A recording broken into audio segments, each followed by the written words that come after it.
Americans, on July 10th, 2024, the U.S. House of Representatives passed the SAVE Act, new legislation requiring proof of citizenship for voter registration. Only 5 of 213 Democrats voted with the Republican majority to pass this legislation. 10 Democrats abstained.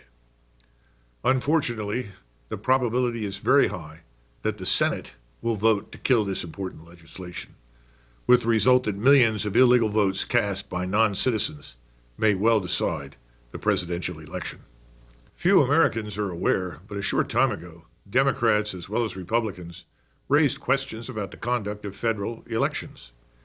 In 2018, then Senator Kamala Harris, now Vice President Harris, demonstrated how easy it was to hack election machines. Senator Amy Klobuchar echoed these concerns, pointing out that only 3 companies control most voting machines, and these machines are vulnerable to hacking. In previous presidential elections, the non-citizen voter turnout in some states was large enough to have a modest but real influence on election outcomes. Of course, the fact that non-citizen voting is illegal in most of the United States means that those who voted also violated our laws. This year, the potential for law-breaking is far, far greater.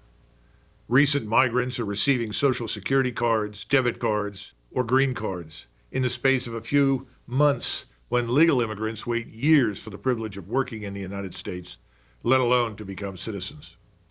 In many states, driver's licenses are issued to undocumented migrants, which, thanks to motor vehicle laws, can lead to their automatic voter registration. In this way, ballots can be created by using names from driver license records. The resulting ballots can then be collected by ballot harvesters who fill them out. Precinct workers simply scan and count these ballots as though they are valid when they are not. The point is, undocumented immigrants do not need to physically cast a vote to make an impact. Their mere presence inside our borders can facilitate registration and ballot creation. The traditional one citizen, one vote principle is thus subverted and replaced by a one ballot, one vote system with a built-in mechanism that produces illegal votes. The situation is fortunately not hopeless. Americans can still save our republic, but to do so, only U.S. citizens should be allowed to vote. This is why I am proposing revisions to the SAVE Act to strengthen the law and make it more effective and efficient. The proposed changes include the following. 1. Voters must present a government-issued voter identification card as proof of U.S. citizenship. These ID cards will be acquired at no cost to the citizen by presenting a U.S. birth certificate or naturalization papers with government-issued photo identification or a U.S. passport at a police station in the community where the voter resides. State governments will identify and task local police stations with this responsibility.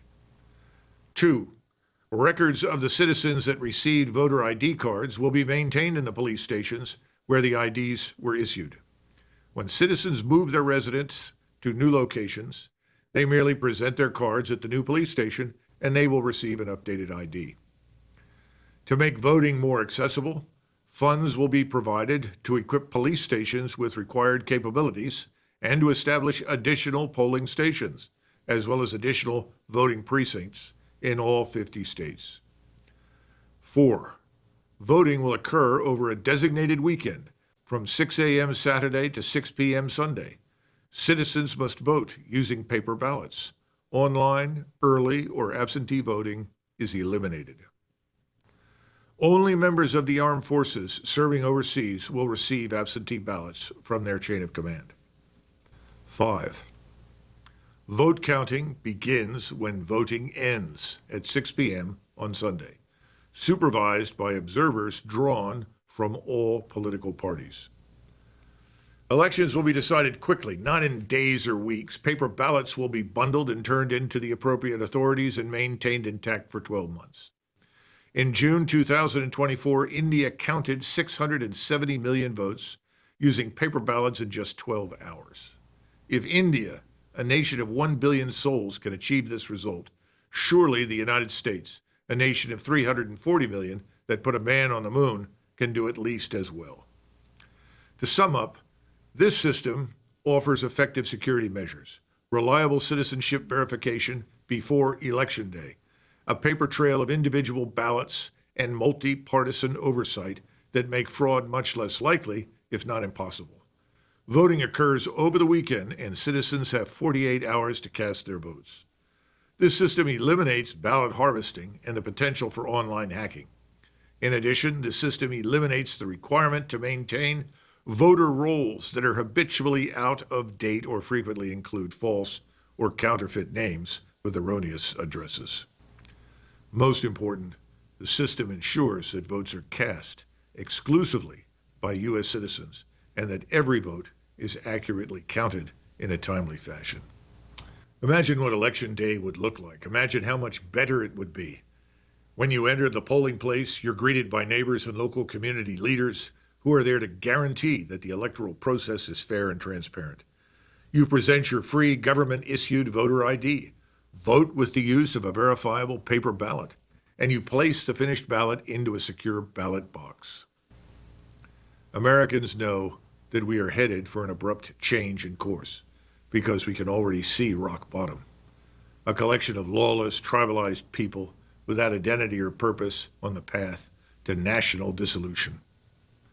More than ever, Americans expect the citizens who hold elected office to be citizens of virtue, to represent their interests. After all, the men who founded this country warned us that without citizens of virtue, our system of government would inevitably fail.